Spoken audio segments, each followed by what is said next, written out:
Shalom. Hablamos hoy de la parashá de Re'é, en el libro del Deuteronomio, de Varim.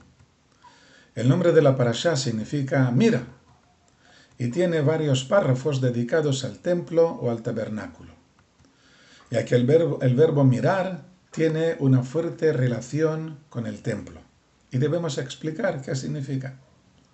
En primer lugar, debemos fijarnos que el verbo mirar y el verbo temer en hebreo están muy relacionados, ya que comparten parte de las letras de sus raíces, y en algunos tiempos verbales pueden confundirse, y solo el contexto nos dice si se trata de un verbo o de otro.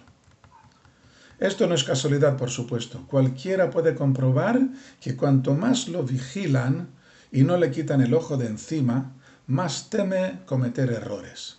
Cuando eres consciente de que te vigilan, que te están filmando, no te atreves a hacer tonterías para no hacer el ridículo ante otros. Esto es lo que ocurre en el templo. Es el lugar en el que el Creador se pone en contacto con la humanidad y desde donde nos ve y nos vigila. Como ya dijo Abraham justo antes de la Akedah, la atadura de Yitzhak, o sea, el llamado sacrificio de Yitzhak, que el lugar era muy especial. Y por lo tanto llamó el nombre del lugar el Señor verá. Por lo que se dirá hoy, en el monte del Señor será visto. El significado de estas palabras, esto está en el Génesis 22, capítulo 22, versículo 14. El significado de estas palabras de nuestro patriarca Abraham es que en el monte del templo acudimos para que el Creador nos vea. Este es el significado de las 3 peregrinaciones, como ya dice el libro del Éxodo, capítulo 23, versículo 17. 3 veces al año será visto todo varón ante la faz del amo, el Señor. Efectivamente, toda la tierra de Israel y el templo en particular son llamados en la Torá como los lugares ante el Señor. Aquí es notoria la presencia divina. Se puede palpar esta presencia, llamada en hebreo la Shejinah. Se puede comprobar por medio de los milagros que ocurren a diario en el templo, en particular, y en el resto del país en general. Para ello es necesario limpiar el país de la idolatría. Los idólatras pretenden hacer una imagen de Dios para tenerlo más cerca, pero en realidad con esto no hacen más que alejarlo. La expresión usada varias veces en la Torá es la de dioses de fundición, que en hebreo puede leerse también como dioses de máscara, o sea, que crean una máscara entre el Creador y la humanidad, impidiendo precisamente el contacto que tanto querían crear.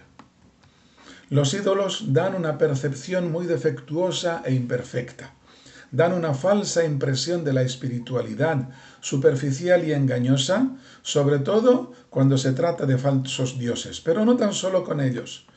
El ídolo, aunque se refiera a una estatua, digamos, del Creador, no hace más que crear una barrera entre el idólatra y el Creador a quien quiere rezar.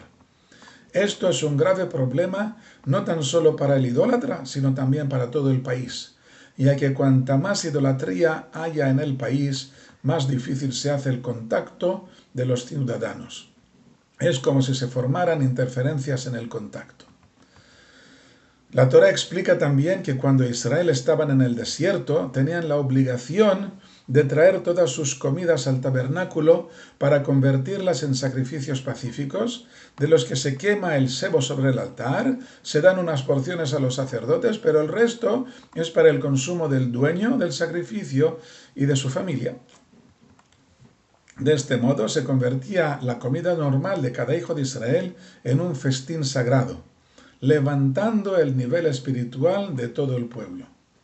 La Torá ya provee que al llegar a la tierra de Israel esto ya no será posible, ya que algunos vivirán lejos del templo y no podrán venir cada día, por lo que los animales podrán ser degollados a partir de ahora en cualquier otro lugar. Pero que nadie se confunda, esto es para la carne normal. Si alguien quiere ofrecer un sacrificio, tendrá que marcharse al lugar del templo para ofrecerlo allí, ya que no se pueden construir otros altares más que el que está en el templo de Jerusalén.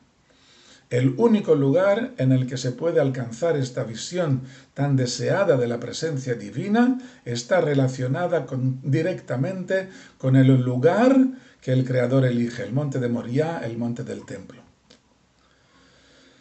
A continuación aparecen 4 párrafos que se refieren a los graves peligros que pueden aparecer en el país durante o después de su conquista. El primero es que alguien quiera copiar las costumbres de los idólatras, tanto si es por simple curiosidad, como si trata de imitarlos al creer que hay algo bueno en ellas.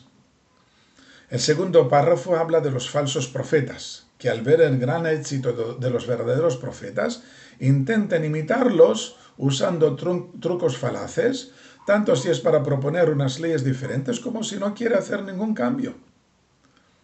El tercer párrafo, en el tercero nos encontramos con los incitadores, que tanto si pretenden tener una falsa profecía como si no, intentan apartar a la gente del cumplimiento de la Torá. Y por último, en caso de que toda una ciudad sea arrastrada a la idolatría.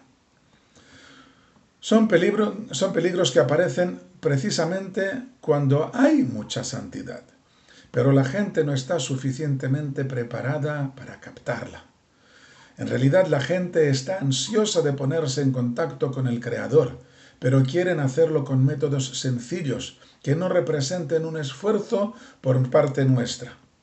No es este el camino que el Creador ha elegido. El hombre debe educar la personalidad, y que cuando nace no tiene el dispositivo de la inteligencia desarrollado. Esto ocurrirá durante la adolescencia. Y hasta entonces se va acostumbrando en la niñez, se va acostumbrando a cosas que no son precisamente las más adecuadas. Al llegar a la adolescencia debe rectificar según lo que va aprendiendo y entendiendo. Esto es muy duro, exige un esfuerzo muy grande por parte de la persona y pocos son los que están dispuestos a llevarlo a cabo. Y al querer ponerse en contacto con el Creador, se inventan trucos espirituales. Puede empezar por copiar la idolatría que hay a nuestro alrededor. Es mucho más fácil, ya que no exige ningún cambio ético. No tiene que convertirse en mejor persona, sino que le basta con llevar a cabo unos ritos, y si en ellos hay momentos de éxtasis, pues mucho mejor, y con ello cree ponerse en contacto con el Creador. Por supuesto, el funcionamiento está en manos de un ministro, de un sacerdote, que es quien da las instrucciones y quien se encarga de traducir el mensaje a los asistentes. Otro truco es cuando conoce ya el camino especial que tiene el pueblo de Israel, cuando ya conoce a los verdaderos profetas de Israel, quienes son llamados también videntes, a diferencia de los magos y adivinos de los idólatras, que ellos sí son capaces de conectar con el Creador y transmitir mensajes a todos aquellos que no tienen fuerzas para desarrollar su propia capacidad espiritual y convertirse ellos mismos en profetas. Pero al ver que los profetas consiguen lo que otros no conseguían, siempre habrá quien intente disfrazarse de profeta imitando sus métodos, aunque de este modo se engañe solo a aquellos que quieren dejarse engañar. Me refiero a aquellos que al recibir el mensaje del verdadero profeta se asustan, ya que les exige un cambio radical en sus vidas, mientras que el falso profeta les engaña usando los trucos de los idólatras, que se conforman con cambios cosméticos, con sacrificios y ritos que no cambian nada en el interior del alma. Estas dos primeras posibilidades dejan un margen de elección en manos del público, que decide si quiere escuchar las palabras del idólatra o del falso profeta. Hay otra fase mucho más grave, cuando estos idólatras o falsos profetas incitan a la gente a apartarse del camino del Creador para buscar otro camino más fácil. Es cuando llegamos al incitador particular y al que no se contenta con particulares y se dirige a los habitantes de toda una ciudad.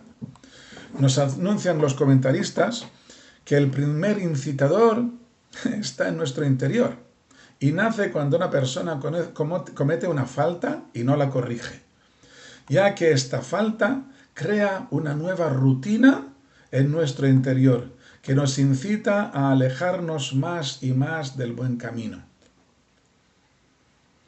Al cometer un error, que resulta mucho más fácil que hacer lo adecuado, pues nos acostumbramos a cometer otros errores, a tomar una vida más fácil. Y la Torá dice que no podemos ocultarlo, sino que debemos reconocer el peligro y matar esta mala inclinación por medio de los métodos que nos enseñan nuestros sabios, haciendo barreras para no caer en el abismo de la falta. Ya se encargaron nuestros sabios en cada generación y establecieron nuevas prohibiciones destinadas a alejarnos del peligro fatal. Hemos visto pues que el verbo ver se repite en esta parashá, tanto en el lugar sagrado en que nos hacemos ver ante el Creador, y también podemos ver señales de su presencia de la Shejina, y no podemos alcanzar esta visión en otros lugares fuera del templo. Como tampoco la podemos alcanzar por medio de atajos proporcionados por tramposos y engañabobos, quien quieren ahorrarnos los esfuerzos imprescindibles para conseguir esta visión tan deseada. Así pues, debemos concentrarnos en el camino largo, que al fin y al cabo es el más corto, para llegar a esta conexión que tanto anhelamos. Shalom.